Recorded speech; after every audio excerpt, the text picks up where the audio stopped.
What it do, son doodles? It's your boy YfgmBlogTv coming straight out of Cincinnati, Ohio. This is NFL Week 7, the rundown. This is where I'm just basically going to run down a couple games that I didn't make videos about, and I'm just going to tell you the scores and some of the top performance of the game.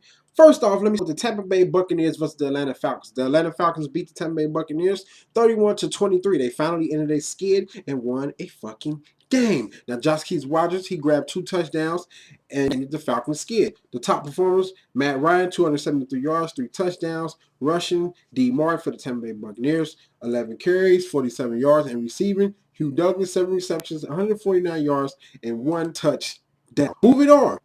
Buffalo Bills versus the Miami Dolphins. The Buffalo Bills beat Miami Dolphins by 23-21. Mario, his key sacks helped the Bills beat the Miami Dolphins. Passing, Lewis, 220 receptions for Buffalo Bills. D. Thomas for Miami, 12 carries, 60 yards. And Mike Wallace, sorry about that, guys. Mike Wallace, 5 receptions and 76 yards. So once again, the final score of this game was 23-21. Now, moving on to the New England Patriots versus the New York Jets. The New York Jets, they beat the New England Patriots 30-27. Geno Smith had a key scoring touchdown, and basically with a winning field goal, that helped them beat the New England Patriots. And the final score, once again, was 30-27. I can't tell you guys the top performers. I don't know what the hell is going on with my computer right now, but it has just funny. Sorry about that, guys. Okay, top performers of the Geno Smith, 20 yards, 1 touchdown, and T. Corey for the New York Jets, 34 carries, 104 yards, and Robert Gronkowski for the New England Patriots, 8 receptions, 114 yards. So the Jets, they stunned the New England Nick Folk field goal at the controversy call in overtime. You know, just go back and watch it. I'm not going to get into details. Sorry about that again. I don't know why the hell Johnny keep popping up on my screen. Now, moving on also, we're going to talk about the Washington Redskins beat Chicago Bears. Now, I honestly thought, I said to my friends that the Washington Redskins was going to win this game, but I didn't know it was going to be a shootout. So RG3 looked like the old RG3. He played pretty damn well. Jay Cutler was doing good for the most part, but then he ended up getting hurt. So he ended up leaving the game. Now, the final score of this game was Redskins 45, the Bears 41. Roy Hulu's for last-minute touchdown run lifts the Redskins to a wild, crazy victory over the Chicago Bears. And actually, Devin Hester, he returned the ball. It is so good to see Devin Hester return some field goals. If I'm not mistaken, he set another damn record. This is just amazing. He had a hell of a career. But anyway, top performance of this game, RG3, 298 yards, 2 touchdowns, 1 INT. Alfred Morris, Washington Redskins, 19 carries, 95 yards.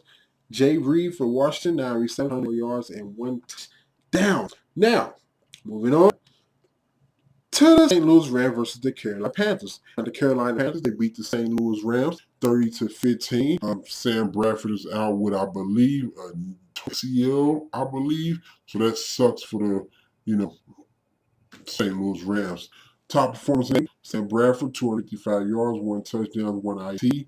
Z. Stacy, rushing, St. Louis, 17 carries, 53 yards. And B. Quick, the St. Louis Rams, 2 receptions, 97 yards.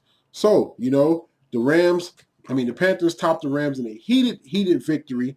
And also Sam Bradford is hurt. Now, moving on. Let's see. What's next? Who's next? San Diego versus the Jacksonville Jaguars. Well, what do you say about Jacksonville Jaguars? They're just fucking, let's just put it like that. They're fucking awful. But Phillip Rivers, Ryan Matthews helped, keep the Jags winless, and they helped them get another W in the column for them. The Chargers beat the Jags 24-6.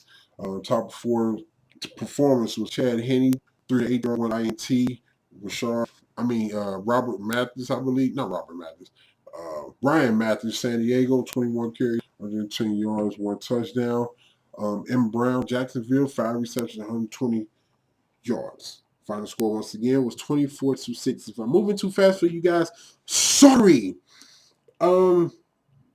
Next, San Francisco versus Tennessee Titans. Now I watched this whole damn game. I knew the San Francisco 49ers was going to probably beat the shit out of the Tennessee Titans. And they did pretty damn well. Anquan Bolden, just a hell of a player. You know, this team found their mold, and they're about to get into fifth gear. A lot of teams' ass on offense and defense. Kaepernick, he's looking good, and he's going to continue to look good each and every game.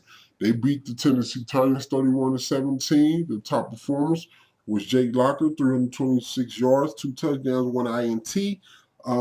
Frank Gore, 24 carries, 70 yards, 2 touchdowns. Kenny Wright, Tennessee, 9 receptions, 98 yards. And the Niners wins 4 in a row to ruin Jake Locker's return to the Tennessee Titans. Now, final score once again was 31-17. Then 49ers are 5-2 for those who didn't know. Okay, moving on. Woo, Thursday. Cleveland versus the Green Bay Packers. So what can you say about the Cleveland Browns? Nice defense, but the offense is a little bit shaky. And when you're going into playing against Aaron Rodgers and those boys, you already know Aaron Rodgers was going to come with his shit. And that's exactly what he did. Eddie Lacy led the Packers past the Cleveland. Eddie Lacy, nice pick for the Green Bay Packers. He's had a hell of a season so far. Aaron Rodgers performed 260 yards, 3 touchdowns. Eddie Lacy, 22 carries, 82 yards, 1 touchdown. And Jay Boykin, Green Bay, 8 receptions, 103 yards, 1 touchdown. Now, we know Green Bay Packers, they have a lot of weapons, and the Browns, they just really don't. So, final score of the game again was 31-13. Moving along. Who's next? Oh! The undefeated fucking Kansas City Chiefs. It's the Kansas City Chiefs. It's the damn team that's undefeated. I just didn't see that coming at all. Nobody saw this. This is week 7. It's 7-0. It's amazing. So the Chiefs improved to 7-0 start since 2003. They're on a hot streak. They are rolling. They beat the Houston Texans 17-16. Wasn't too much of a game, but hey, they got the job done. And they did what they were supposed to do to win this game. Former Case Keenum, 221 yards, 1 touchdown. Jamal Charles, 21 carries, 86 yards, 1 touchdown. And Andre Johnson, 4 receptions, 89 yards. I feel sorry for Andre Johnson. He's one of my favorite receivers of all time in this league. But they're banged up. The Texans, they're just banged up. So congratulations, Alex Smith and Andy Reid. The Chiefs are 7-0. It's just amazing to say this. Final score again was 17-16. Now, I believe the last game, my beloved Baltimore Ravens versus the Pittsburgh Steelers, or the Pittsburgh Steelers versus the Baltimore Ravens. The Baltimore Ravens just lost fucking game. Pittsburgh Steelers have won 2 in a row. They beat them 19-16. Game was pretty sloppy. You know, wasn't offensively a great game for neither team. Defense is okay, but Sean Sweesham, you know, he ended the game with a field goal to lift the Steelers past the Ravens. I hate hearing that name, Sweesham, because when I used to play my homeboy, he used to always pick the fucking Steelers, and I just hated that damn name. But top performers, Joe Flacco, 215 yards, 1 touchdown, 18 carries. Bell, Pittsburgh, 19 carries, 93 yards. Torrey Smith, Baltimore, 3 receptions, 61 yards. And Baltimore Ravens are just not playing this season. They just look fucking awful this season. But anyway, guys, final of this game again was 19-6. And lastly, I believe this was a Thursday game. The Seahawks beat the Arizona Cardinals 34-22. So that is my little fast weekly wrap-up of the NFL Week 7. Stay tuned for next week, and I'm going to hit you some more games. Anyway, guys, comment, subscribe, favorite, like, share, tell me what you thought about these games. Hit me up on Twitter. Deuces.